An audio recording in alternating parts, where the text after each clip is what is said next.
If you're part of the homesteading tsunami, you almost certainly have been told to go out there and grow what you eat. But is that a wonderful idea? We're going to talk about it. You're going to feel compelled to want to start with everything possible. Maybe all the things you eat, maybe some of those things that are off the beaten path, and maybe some of the crazy things that maybe are experimental to a certain extent or another. You may want to try tomatoes, you may want to try cucumbers, you may try peppers and a number of other things.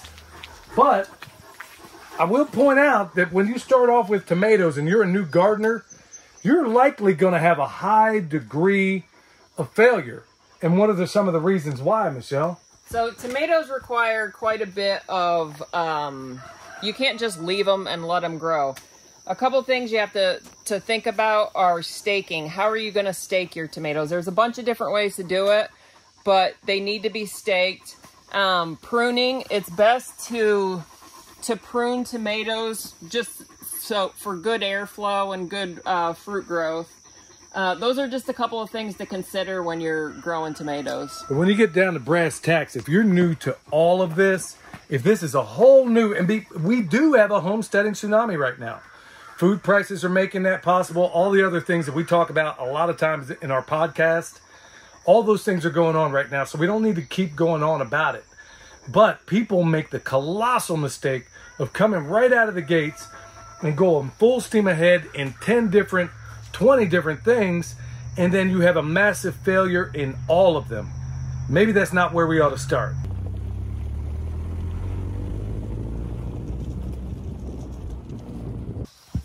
All right, so we got a whole gang of potatoes in here, and this is what we're going to suggest you start with for a whole variety of reasons. Now, if you wonder what Michelle's doing, she planted a bunch of horseradish in here.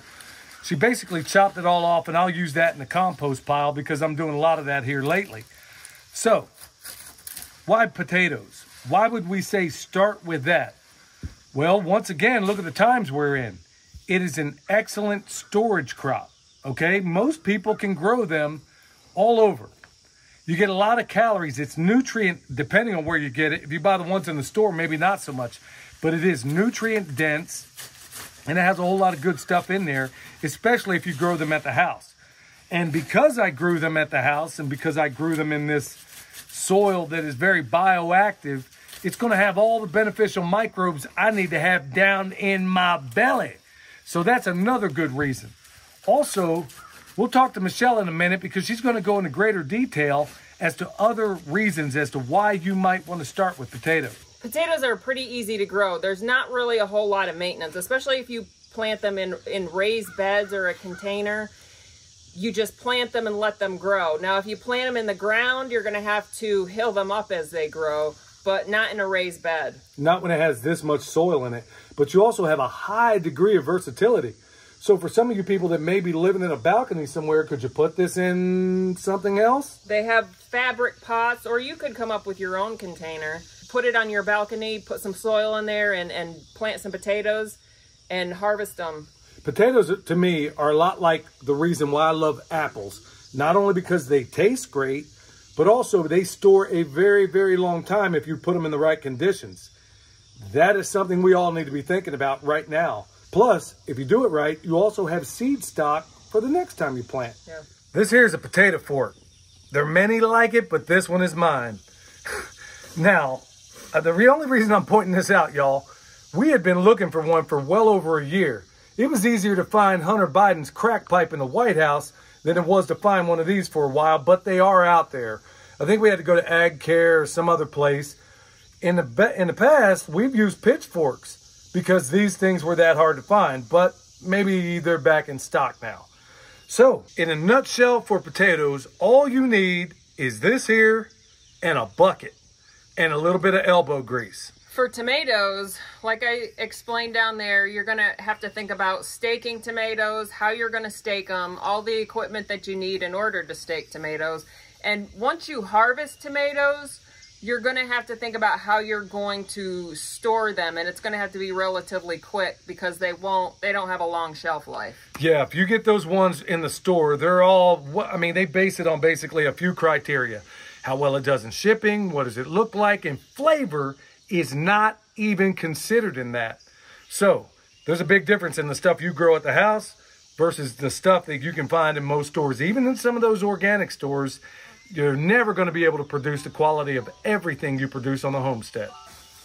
I mean, we got a lot of soil in here, and it's decent soil. I mean, here she is working through this with her bare hands just to even get started with. So that's how awesome a lot of this soil is. Now, once she gets down in there, I'm just going to kind of help out a little bit, see if there's some kind of hiding down in there. I'm going to try not to stab any. Hey, what varieties are these, Mom? These are Kennebecks, and they didn't do well in this bed. They didn't do well in the high tunnel, so we've got other varieties planted in the other beds. We'll see how they do.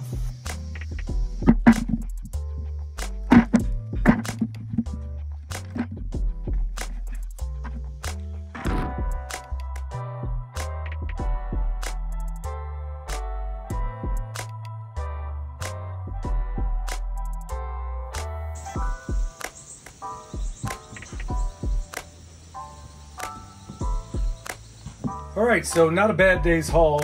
So each one of those beds out there was roughly a 4x6.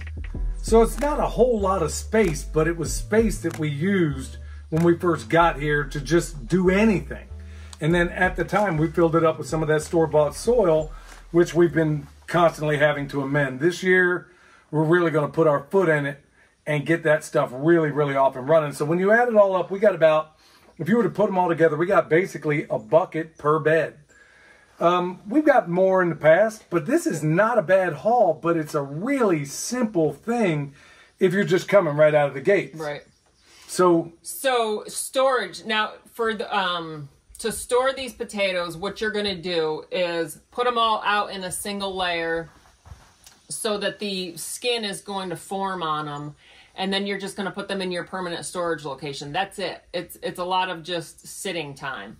For tomatoes, in order to put tomatoes up, you're going to have to can them. So, and you're going to have to do it relatively quick. So consider for a moment, if you're new at this, just play along. You got tomatoes coming in, and what else do you have coming in at the same time that you're going to have to account for if you're having to can the tomatoes, because that's usually my job anyway. I'm making sauce out of it, and Michelle's making a whole variety of other things. Well, consider this. You got a number of other things that are coming in at exactly that same time. You've got cucumbers that you're probably going to have to put up relatively quickly also. You might have summer squash coming in.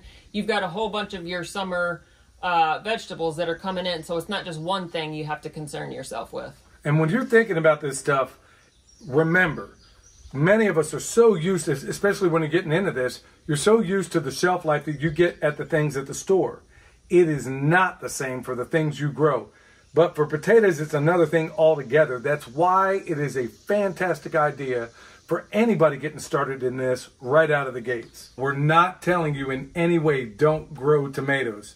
We're just saying, in terms of a crop that you can put back for a long, long time, get all this stuff done while my homestead honey's over here grubbing, these are something you ought to consider. And other things like them. But remember, when you're we have record numbers getting into this space right now. And I read the emails and I see a lot of people that are also saying we're having record amounts of failure.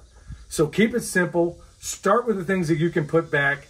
Gain a little bit of confidence, and then later on gain a little bit more. Study, research, look at other people out there that are doing this. But at the end of the day, start getting busy on growing. And this is one of the gateway drugs to do that. Michelle, what are you grubbing on over there? Salt potatoes. Yeah. Start growing potatoes so you can start making salt potatoes. Yeah, that's one of the things. It's kind of like it's one of those things that she grew up on and she loves it. I'm not the world's biggest fan, but she and William and everybody else seems to love them. But hey, I like a little bit more to it. All right, y'all. So hopefully this has been a blessing to you. Hopefully this stuff works out for you. Go out there, put foot to butt, and remember, you can also, this is really good in guerrilla gardening settings as well, for those of you that may not feel like you have a growing medium to work with. Till next time, this is Billy and the Homestead Honey from Perma Pastures Farm, where permaculture is my passion. And don't forget to check out the ballinest podcast out there. It's called the Permaculture Pimpcast. We produce it. We'll see y'all next time.